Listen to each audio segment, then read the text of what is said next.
Two things that don't typically mix: freezing temperatures and growing crops. Local farmers are keeping an eye on the forecast. ABC 3340's Aaron Wise explains there are methods farmers have to keep their plants thriving. Very, very busy. Not a lot of sleep. With 60,000 strawberry plants to look after, freezing temps are keeping John DeLoach on his feet. We're typically 6 to 8 degrees colder right through here, through this little valley. If the wind blows, you're okay. It won't frost. Once the wind settles,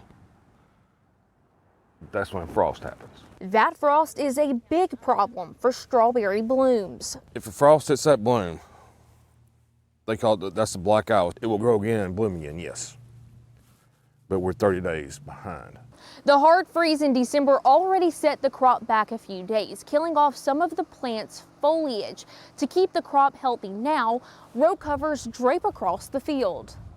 Depending on thickness, they will buy you about 10 degrees typically. That's why we try to keep some fires going to kind of keep the air warmed up, what you can do. Despite the cold weather, DeLoach believes they'll still have plenty for people to pick in April. All the work, all that you do,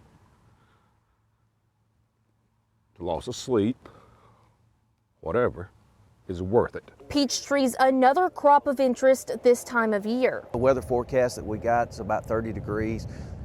Temperature that we're really worried about is 28, 27 degrees, so we're not going to do any measures to mitigate any frost damage or anything like that. In the past, Kenyon Easterling has burned brush piles, run large fans, and even flown helicopters over the crop. It displaces the cold, dense air there with some warm air from aloft. This time of year, paying attention to forecast becomes increasingly important. You've got about as much sunk into a crop as you can sink into it, so you don't want to lose the crop right here at the end. Aaron Wise, ABC 3340 News.